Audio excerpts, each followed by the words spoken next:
تخيل كده ماشي الساعة 12 الظهر وراح مشوار ضروري جدا في عز الشمس، وانت ماشي ميت من العطش ومش لاقي اي حاجة حوالين منك، وفجأة يظهر قدامك سوبر ماركت وقلت يا فرج الله اخيرا حابل لي ريقي. وفجأة تلاقي البياع بيبصلك بصوت حزين كده وبيقولك معلش يا ابني والله مفيش ولا ازازة مية عند العربية، هتجيبها كمان شوية. فهل تفتكر ان هي دي نهاية العالم؟ أعزائي المشاهدين، أهلا وسهلا بكم في حلقة جديدة من كريبتو. لو فرضنا جدلا إن قدامك أكل بكميات كبيرة جدا ممكن يكفيك لحد 3 سنين قدام، بس المية قطع عندك تماما ومفيش حتى نقطة مية واحدة تبل بيها ريقك، وانت وحيد ساكن في بيت بعيد تماما عن كل الناس، صحراء ومفيش حوالين منك جنس مخلوق. فانت قررت ان انت هتاكل بس ومش هتشرب اي مية لان اصلا مفيش مية. هل لو انت شربت مية بكميات ضعيفة او حتى انت امتنعت عنها، هل ده هيضرك؟ هل انت كإنسان تقدر تعيش بدون مية او بكميات قليله من الميه؟ هل حياتك هتستمر زي اي انسان طبيعي؟ للاسف هقول لك لا والف لا. خليني بس في الاول اقول لك الميه دي عباره عن ايه. الميه هي ماده شفافه عديمه اللون والرائحه، وزي اي ماده في الدنيا كلها بتتكون من جزيئات. جزيء الماء بيتكون من ذرتين هيدروجين وذره اكسجين، واسمهم الكيميائي H2O، وبيرتبطوا ببعض برابطة تساهمية. واللي ما يعرفش يعني ايه رابطة تساهمية، هي واحدة من اشكال الترابط الكيميائي، وبتتميز بمشاركة زوج او اكتر من الجزيئات مع بعضها. والمية ليها 3 حالات زي ما احنا كلنا عارفين. في الظروف الطبيعية والضغط ودرجة الحرارة المناسبة بتكون المية في الحالة السائلة، وفي نقطة التجمد بتكون المية في الحالة الصلبة ليها وبتكون على شكل جليد. أما آخر حالة للمية وهي عند نقطة 100 درجة مئوية تقريبا، بتكون المية في حالة غازية اللي هي بخار المية. المية حرفيا موجودة حوالين مننا في كل مكان، وبتغطي بنسبة 71% من مساحة كوكب الأرض. جزء في البحار وجزء في الأنهار، حتى الأرض مش سايباها في حالها، موجودة في الأبيار والمياه الجوفية. حتى الهواء اللي انت بتتنفسه المية موجودة فيه على هيئة سحب، وموجودة بكميات مش قليلة خالص. بغض النظر عن احساس العطش اللي هيصيبك وانت بتتفرج على الحلقة دي، خليني بس اسألك سؤال: هل فعلا المية ضرورة ليا وليك؟ خليني اقولك ان المية حرفيا هي جزء منك.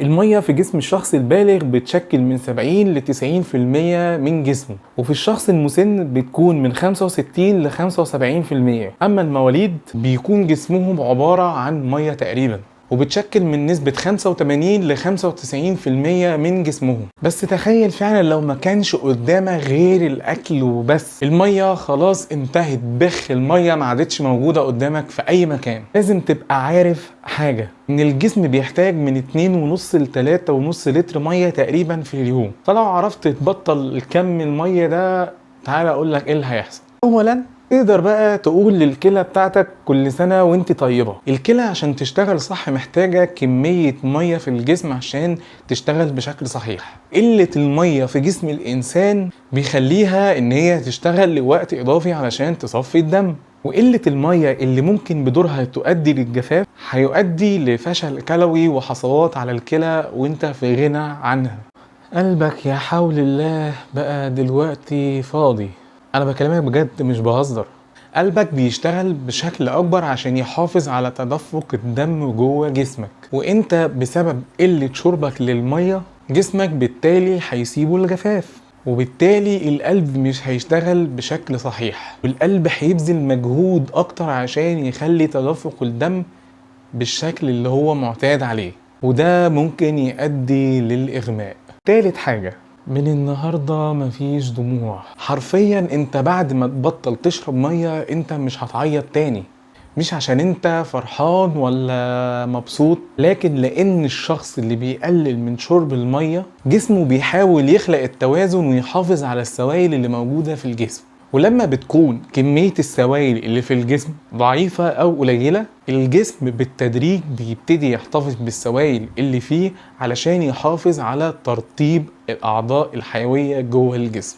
رابع حاجة، ودي مش هتكون منطقية بالنسبة لك، بس لو انت قللت من شرب المية أو بطلت اللي انت حتى تشرب مية خالص، فوزنك هيزيد. التقليل من شرب المية بيخلي الجسم يحتفظ بكل نقطة مية جوه الجسم، لان الجسم لو ما حافظش على الميه اللي جواه هيصيبه الجفاف، وبالتالي برضو وزنك هيزيد. خامس حاجه، قلة المية أو قلة شرب المية بتأثر بشكل كبير على المخ، واللي هيوديك لحالة من قلة التركيز والتوهان والمزاج السيء. في الحالات العادية المخ بيكون حجمه طبيعي ومفيش فيه أي مشاكل، بس لما الجسم بيصيبه الجفاف بيبتدي المخ ينكمش على نفسه، لأن المخ بيبذل مجهود أكبر في العمليات الحيوية اللي بتتم فيه وقت جفاف الجسم. سادس حاجة، آلام المفاصل. المية بتلين المفاصل بين العظام الموجودة في جسمك، وانت لو بطلت تشرب مية بالتالي مش هيكون في مواد ملينة كتيرة موجودة في جسمك، وهتلاقي خشونة كبيرة جدا في المفاصل وفي عظمك، وهتعيش آلام صعبة جدا جدا جدا. سابع حاجة واخر حاجة، قلة شرب المية هتخليك حتى اللي انت ما تروحش الحمام، وهتبدأ تلاقي صعوبة كبيرة جدا في البلع، وجسمك مع الوقت هيبتدي يجيله تشنجات عضلية، وهتشعر طول الوقت بالغثيان، ودمك هيبتدي يقل في مروحه للجلد، وتبدأ درجة حرارتك تزيد وتزيد وتزيد، وبدل ما انت ابيضاني ولا اسمراني هتلاقي جلدك اغلبه بقى بيميل للون الازرق الرمادي. وبعد 5 ايام من عدم شربك للميه تبدا اعضاء جسمك الحيويه تنكمش وتكش على نفسها، وده للاسف ممكن يوديك للاغماء والسكتات الدماغيه، وعلى الاغلب انت هتوحشنا وهتفارق الدنيا كلها. صديقي المشاهد، انا عارف ان انا ممكن اكون خوفتك بكلامي، وعلى العكس ممكن اكون عطشتك وانت ورزقك. الاكل حلو وجميل، عمر ما هيكون في اجمل من صينيه بشاميل ولا صينيه بطاطس بالفراخ، بس افتكر دايما ان الميه موجوده وجسمك ليه حق في الميه دي.